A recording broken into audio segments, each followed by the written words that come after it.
नमस्कार, माझे नाव नयन प्रमोद चराटी, टोकन क्रमांक 87। आयोजकांनी स्पर्धेसाठी दिलेल्या साऱ्या विषयांमध्ये म्हणजे एकूण 5ही विषयांमधला माझा विषय आहे महिलांना आरक्षण नको तर संरक्षण हवं। महाराष्ट्राच्या भूमीला खूप साऱ्या साधू संतांच्या वाणीनं तृप्त करणारा इतिहास आहे। अनेक शूरवीरांच्या बलिदानाचं ती प्रतीक आहे। अनेक लेखकांच्या लेखणीनं ती पवित्र झाली आहे आणि प्रचंड मोठा राजकीय वारसा असणाऱ्या राजकारण्यांची ती युद्धभूमी सुद्धा आहे। आणि असं असतानाही आपल्याला वेळोवेळी असा का बरं प्रश्न पडतो की मी सुरक्षित नाही आहे, किंबहुना घराच्या बाहेर पाऊल टाकल्यानंतर मला संरक्षणाची गरज आहे, असा प्रश्न वेळोवेळी तुम्हा मला पडावा आणि तोच प्रश्न व्यासपीठालाही पडावा असं का बरं आपल्याला वाटतं? स्त्री आणि पुरुष या दोन वेगवेगळ्या व्यक्तिमत्वांबद्दल आपण नेहमी बोलतो, पण माणूस म्हणून माझ्या संरक्षणाची जबाबदारी माझी आहे अशी माहिती आपल्या कित्येकांना आहे? आपण किती जणांनी संरक्षणाच्या बाबतीतली पुस्तकं वाचली किंवा व्याख्यानं ऐकली किंवा किती जणांनी संरक्षणाची माहिती एकमेकांना दिली? आपल्यापैकी किती जणांनी आपल्या बहिणीला वाढदिवसाच्या दिवशी संविधान वाच म्हणून सांगितलं? किंवा अगदी काल परवाच 8 मार्चला जो महिला दिन आपण सर्वांनी उत्साहात साजरा केला, तेव्हा आपल्या काकीला, आईला, मावशीला किंबहुना आपल्या आयुष्यातल्या कोणत्याही स्त्रीला आपण किती जणांनी त्यांना उपयुक्त अशी माहिती दिली? आपण नाही दिली, कारण ती माहिती आपल्याकडेच नाही आहे। आणि आपल्या समाजाच्या रचनेनुसार बदल हा नेहमी दुसऱ्यांनी चालू करावा। शिवाजी जन्माला पण शेजारच्या घरात, अशी आपली धोरण आहे। बदल दुसऱ्यांनी चालू करावा, मग मी त्यांच्या मागे बोट धरून चालेन, अशी आपली समाजधारणा आहे। मग प्रश्न असा पडतो की का आपल्या संरक्षणाची जबाबदारी कोणीतरी दुसऱ्याने उचलावी असा आपला अट्टहास असतो? बदल नेहमी दुसऱ्यांनी करावा। 9 महिने 9 दिवस गर्भात वाढवणाऱ्या बाळाला नवीन सृष्टी दाखवण्याची ताकद आपल्या लाल रक्तात असते। आपला निर्णय शक्यतो चुकत नाही। मग स्वतःवरती विश्वास ठेवून बदलीची सुरुवात आपण स्वतःपासून करूया, अशी धारणा आपण का नाही धरत? शासकीय नोकरीचा अर्ज करणाऱ्या महिलांना 30% आरक्षण आहे ही माहिती आपल्या सर्वांना आहे, पण कोणी जर आपल्याला विचारलं त्याबद्दलची माहिती तर आपण देऊ शकू का? किंवा शासकीय नोकरीचा अर्ज करणाऱ्या कोणत्याही महिलेसाठी फक्त हे एक वाक्य की बाई तुला 30% आरक्षण आहे हे पुरेसं आहे का? त्यासाठी लागणारी आवश्यक कागदपत्र, त्यांचे नियम, त्यांच्या अटी या सगळ्याची माहिती आपण तिला नाही देऊ शकत का? तर ती माहिती आपल्याकडेच नाही आहे। आजकालचा सारा समाज किंबहुना आपण सगळेजण मुलीच्या जन्मापासून तिच्या लग्नाची, तिच्या हुंड्याची तयारी करतो।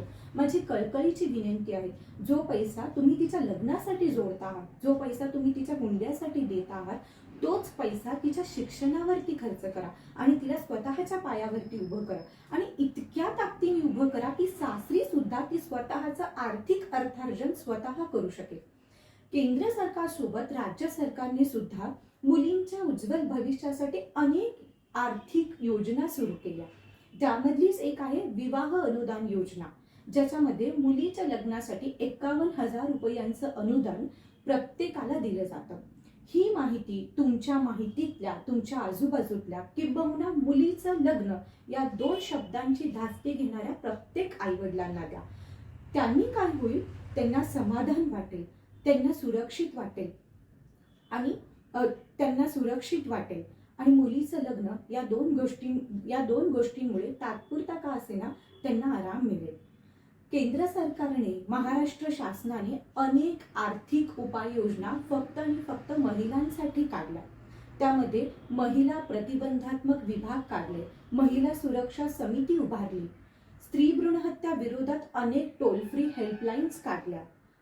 इतकेच नाही तर अनेक 25 जलदगती न्यायालये उभी केली, जी पुणे, अमरावती, बुलढाणा, धुळे, नागपूर, कोल्हापूर इतक्या सर्व ठिकाणी कार्यरत आहेत।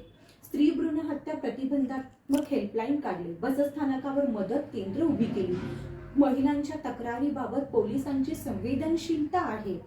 इतक्या साऱ्या उपाययोजना असतानाही दरवर्षी का हो आपल्याला हातात मेणबत्त्या घेऊन कोणत्या तरी निर्भयाच्या आत्म्याला शांती मिळावी म्हणून मुखमोर्चा काढावी लागतात का? तर आपण संरक्षणाची माहिती आपल्या मुलीला अन्यायानंतर देतो. अन्यायाआधी किंवा कोणता तरी निर्बंध किंवा कोणत्या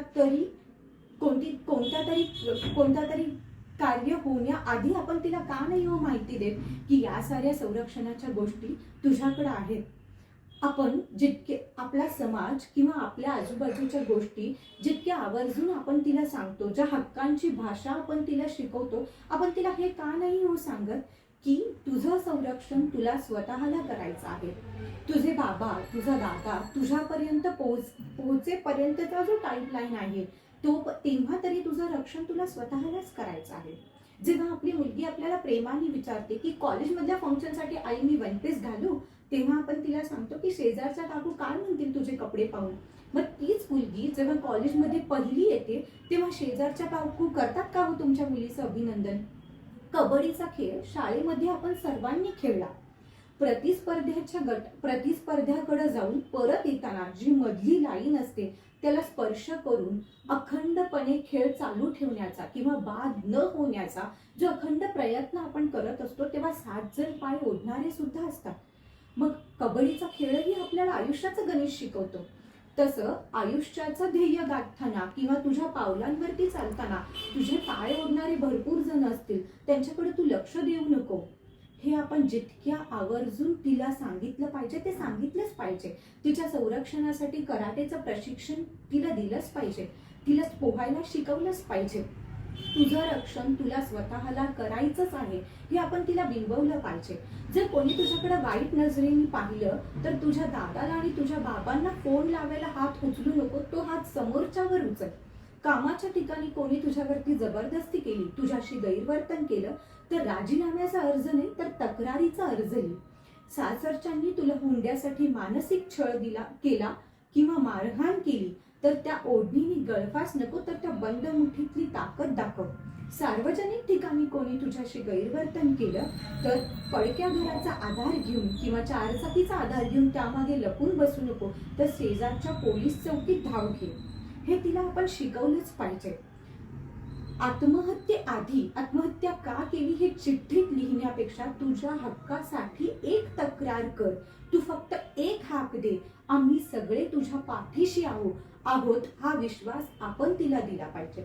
जेव्हा आपण तिला हे समजावून सांगू की तुझ्या संरक्षणाच्या इतक्या उपाययोजना आहेत किंवा तुझं रक्षण तू केलं पाहिजे हा आत्मविश्वास जेव्हा आपण तिला देऊ तेव्हा तिच्या अंगात हा विश्वास येईल की मला आरक्षण तर मिळालं आहे.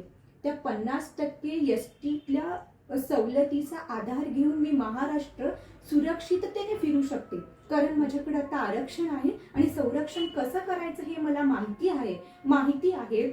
हा विश्वास तिच्यात येईल आणि सुरक्षितता म्हणजे काय हे तिला स्वतःला कळेल. तिला शहरातले मॉल्स, महागडे रेस्टॉरंट, सिनेमागृहे हे नक्की दाखवा कारण हे गरजेचं आहे आजकालच्या 21व्या शतकात जगण्यासाठी. हे तिला नक्की दाखवा. पण तिला स्वराज्य निर्मितीसाठी शिवरायांवर संस्कार करणाऱ्या राजमाता जिजाऊंबद्दल सुद्धा सांगा.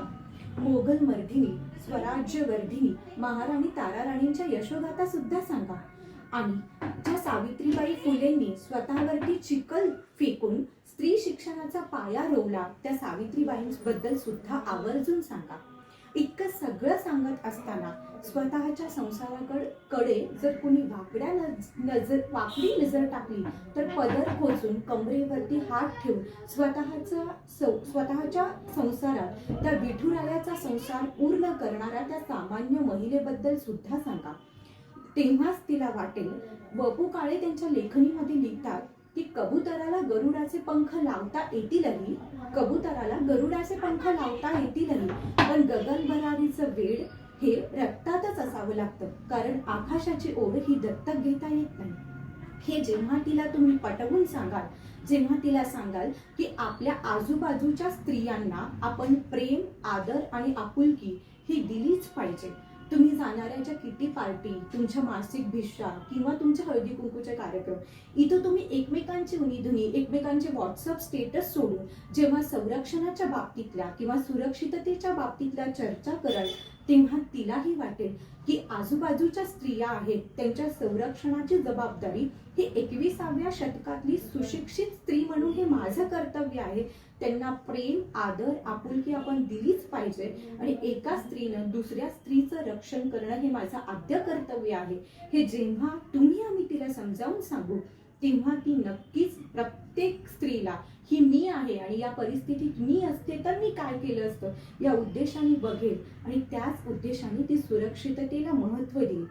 आपण तिला हेही पटवून सांगितलं पाहिजे की 250 वर्षांपूर्वी सावित्रीबाईंनी त्यांच्या अंगावरती चिखल यासाठी झेललं की उद्या त्यांची लेख घटना आणि संविधान बघून मग वाटचाल करेल.